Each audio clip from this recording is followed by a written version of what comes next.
Hello friend, आप देख रहे हो हमारा चैनल ग्रो बुक्स। तो अगर आप हमारे चैनल पर नए हैं तो प्लीज़ हमारे चैनल को सब्सक्राइब कर लीजिएगा। तो चलिए आज हम फिर से आपके लिए नई बुक लाए हैं, जिस बुक का नाम है हंगर।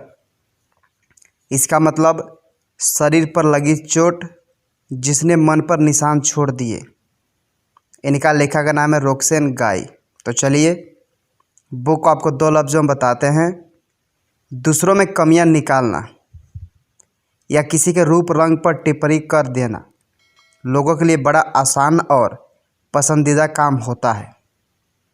बोलने वाले तो बोलकर निकल लेते हैं, पर जो ये सब सुनता है उस पर क्या बीतती होगी।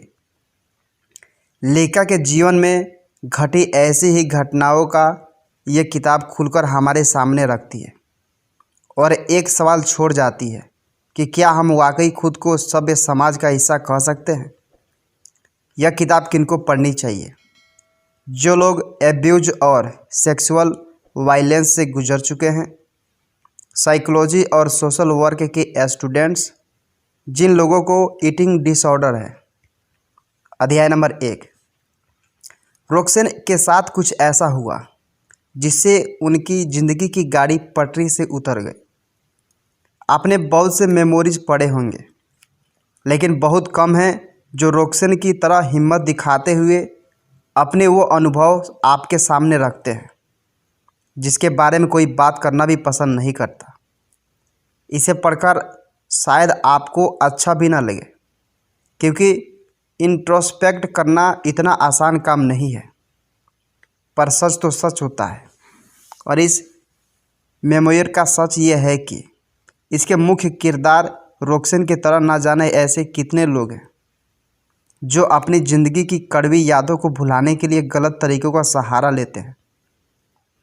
फ़र्क बस इतना है कि रोक्सेन ने इसे सबके सामने एक्सपेक्ट करने की हिम्मत दिखाई, ताकि लोग उनके नज़रिए को भी समझ सकें। और उनकी तरह जीने वाले लोगों को भी आंकड़े साफ है कि यूएस में मोटापे से जूझ रहे लोगों की संख्या तेज़ी से बढ़ रही है। हो सकता है कि रोक्सेन की कहानी पढ़कर आपको ये समझने में आसानी हो कि ज़्यादा डाइट प्लान काम क्यों नहीं कर पाते। हम उन लोगों को अजीब नज़रों से क्यों देखते हैं जो समाज के बनाए फिटनेस, सुंदरता या ऐसे किसी भी क्राइटेरिया में फिट नहीं होते। हमारा रवैया इनकी परेशानी और बढ़ा देता है। शायद इसे पढ़कर हमें यह समझ आ जाए कि इनको प्यार और सपोर्ट की ज़रूरत होती है।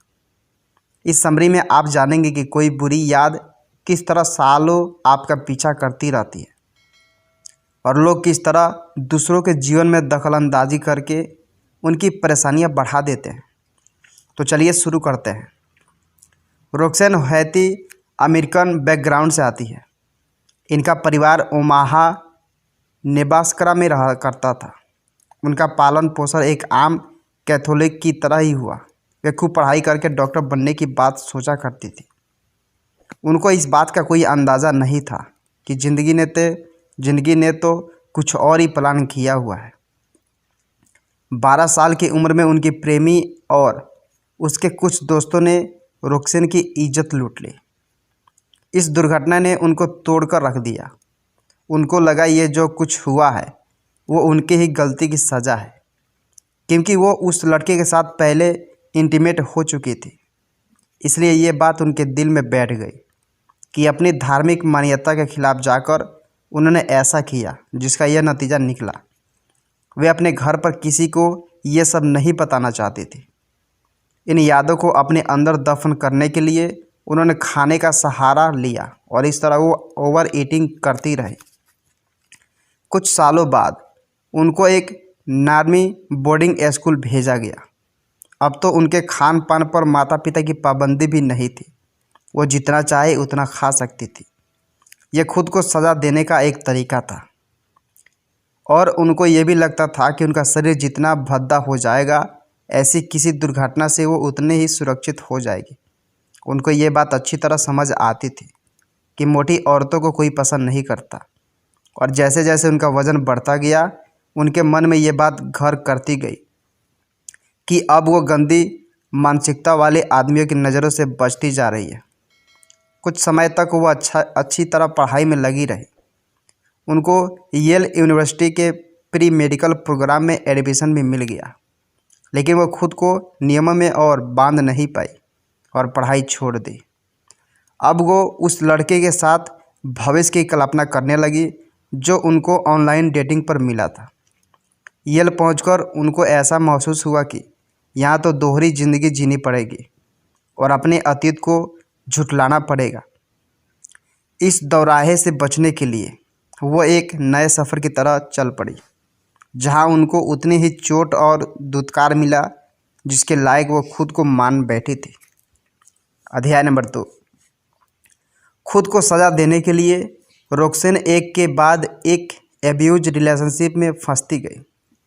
रोक्सेन अपने अतीत के लिए खुद को जिम्मेदार मानती थी और इस गिल्टी की वजह से वो खुद को सज़ा देने का कोई मौका नहीं छोड़ना चाहती थी।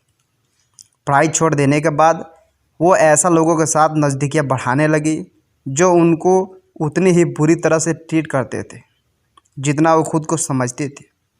उनको तरह तरह के शारीरिक और मानसिक दुर्व्यवहार से गुजरना पड़ा। अपने लिए फिजिकल टॉर्चर का तरीका तो उन्होंने पहले से ही ढूंढ लिया था। उनको लगता था कि उनका शरीर तो पहले 12 साल की उम्र में ही बर्बाद हो चुका है, तो अब इसकी देखभाल करने की क्या ज़रूरत है। वो अपनी ज़िंदगी को बेकार समझती थी और लगातार जंक फूड में डूबी रहती थी ताकि उनका शरीर बिगड़ता जाए। उनको लगा कि वो जिस भी रिश्ते में रहे वहाँ उनको एक गार्बेज बैग की तरह समझा जाए। वह लोगों के करीब आती, उनका साथ पाकर खुद को खुशकिस्मत समझती, फिर उनकी नफ़रत सहती और अंत में उनको दूध में पड़ी मक्खी की तरह बाहर फेंक दिया जाता। बस यही साइकिल चलता रहता। एक बार वो अपने पार्टनर को इम्प्रेस करने के लिए उसके साथ कॉस्मेटिक शॉप पर गई। वहाँ उन्होंने प्रोफेशनल आर्टिस्ट से मेकअप कराया, लेकिन उनकी उम्मीद के उलट उनको तारीफ के बदले मजाक सहना पड़ा। उस घटना की यादें इतनी ताज़ा है कि वो आज भी मेकअप से दूर रहना पसंद करती है। इस घटना से उनके मन में यह विचार आया कि अगर वो लेस्बियन होती तो ज़्यादा अच्छा होता। उनको लगा कि महिलाएं शायद पुरुषों जितनी बुरी नहीं होती। हालांकि अभी तक उनको ये समझ आ चुका था कि वो बाईसेक्सुअल है। वो जितनी महिलाओं के साथ रिलेशन में रही, किसी से भी उतना इमोशनल सपोर्ट नहीं मिल पाया जितनी उनको ज़रूरत थी, और वो इस बात को भी नहीं भूल पाती थी कि उनको पुरुष में भी इंटरेस्ट है। चाहे महिला हो या पुरुष, उनको हर रिलेशन एक ड्रामे की तरह था जहां उनको बस विक्टिम की भूमिका निभानी आती थी। इस वजह से हर रिश्ते का एक सा अंत होता था, लेकिन ऐसा नहीं था कि सिर्फ उनके पार्टनर्स ने ही उनका फ़ायदा उठाया। जब भी जिसको भी मौका मिला उसने रोकर्स को एक नया घाव दे दिया। लोग मोटे लोगों की परेशानियां और मोटापे के पीछे छिपे मनोविज्ञान को समझने की कोशिश ही नहीं करते। यूएस में मोटापे की दर सबसे ज़्यादा है। मेडिकल साइंस में मोटापे की वजह को समझने के लिए बहुत स्टडी होती है, पर मोटे लोगों के लिए बहुत कम सोचा जाता है। रोक्सेन ने हमेशा यह कोशिश की है कि वो किसी की ज़िंदगी में टांग ना अड़ाए, लेकिन लोग उनसे टकराए बिना मानते ही नहीं है। उनका मजाक उड़ाते हैं और उनको परेशान करने का कोई मौका नहीं छोड़ते। और ये रवैया सिर्फ पब्लिक डीलिंग में ही नहीं, हर जगह होती है।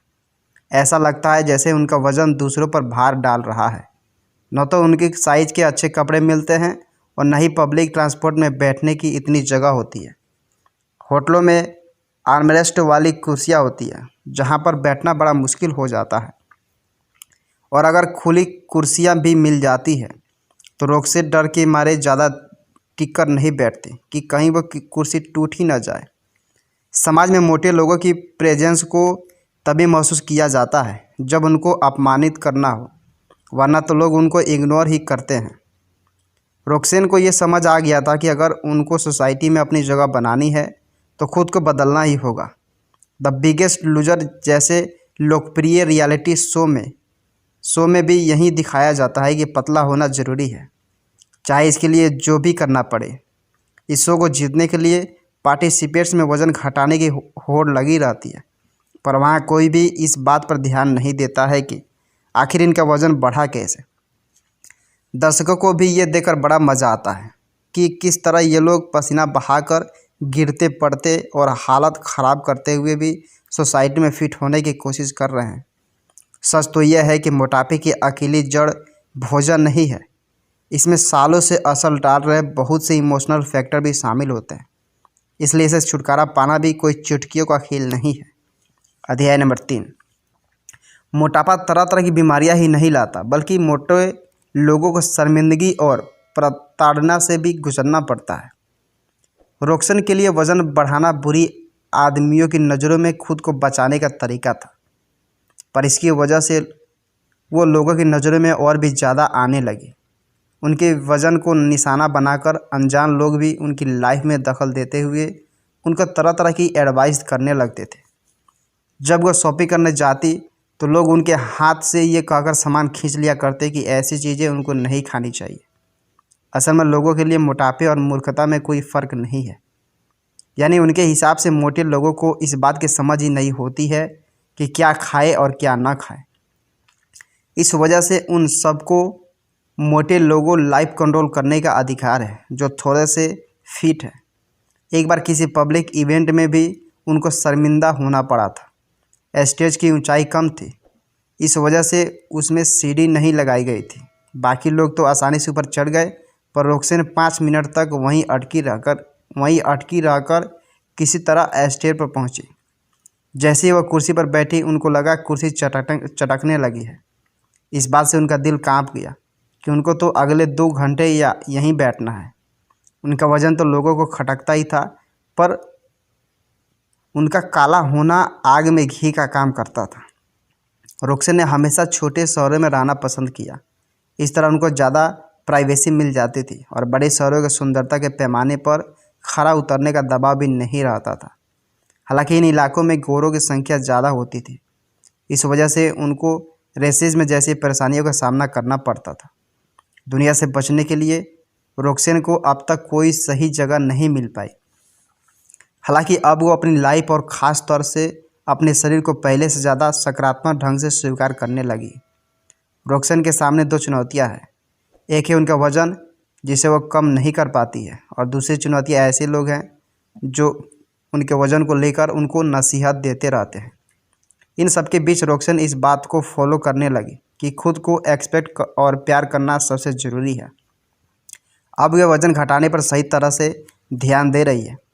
कुछ सालों तक रोक्सेन बुलिमिक होकर जी रही थी। इससे पहले बहुत सारा खाना खाया था और फिर वार्मिट करके उसे बाहर निकाल दिया जाता है, लेकिन अब उन्होंने सही रास्ता पकड़ा और जंक फूड कम करके होममेड हेल्दी फूड खाना शुरू कर दिया। वो अपने परिवार के साथ भी रिश्ते सुधार रही है।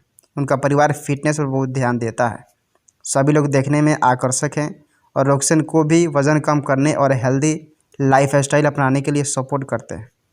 हालांकि उनकी बातें हमेशा रोक्सेन के वजह के आसपास ही घूमती है, पर रोक्सेन को उन लोगों का इस चिंता करना बड़ा प्यारा एहसास लगता है।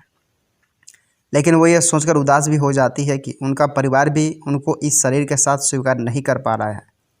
रोक्सेन को पता है कि फिटनेस की तरफ बढ़ता हर दिन उनके उस डर को फिर जिंदा कर सकता है, जिसकी वजह से वो ओवर ईटिंग की तरफ झुकी गई थी। वज़न कम करने पर उनको अपने मनपसंद कपड़े पहनने का मौका मिलेगा और अपने रूटीन वर्क करने में कोई परेशानी भी नहीं आएगी। पर जैसे ही उनका वज़न कम होने लगता है, उन पे असुरक्षा का डर हावी हो जाता है और वो वज़न दोबारा बढ़ा लेती है। अब वो अपनी कमजोरी अच्छी तरह समझ चुकी है और ख़ुद को यकीन दिलाने में लगी है कि उनको सुरक्षा की कोई ज़रूरत नहीं है। रोक्सेन के लिए वज़न कम करना ज़रूरी है। इसके सबसे बड़ी वजह है उनका स्वास्थ्य, लेकिन उनके दिल के किसी कोने से अब भी एक आवाज़ आती है कि किसी तरह से मोटे लोगों के लिए समाज की इस सोच को बदला जाए। वो चाहती है कि उनके जैसी दूसरी महिलाएं भी इस बात को समझे कि खुशियाँ आपके कपड़ों की मोहताज नहीं है। रोक्सेन जानती है कि यादों से पीछा छुड़ाना लगभग नामुमकिन है, इसलिए वे अपने अतीत और वर्तमान से संतुलन बना चुकी है। वे चाहती है कि अतीत में चोट खाए और लोग भी इस बात को समझे और अपना वर्तमान खराब न करे। कुल मिलाकर कोई भी व्यक्ति अपने रंग रूप की वजह से ताने या दुर्व्यवहार सहने का हकदार नहीं हो जाता। अगर कोई मोटा है तो हो सकता है कि उसके साथ कुछ ऐसा हुआ हो जिसने उसे ओवर ईटिंग के लिए मजबूर किया। एक अच्छा और सभ्य समाज वही हो सकता है जो ऐसे लोगों की तरफ संवेदना और प्यार की भावना रखे, न कि उनके शर्मिंदा करके नीचा दिखाए।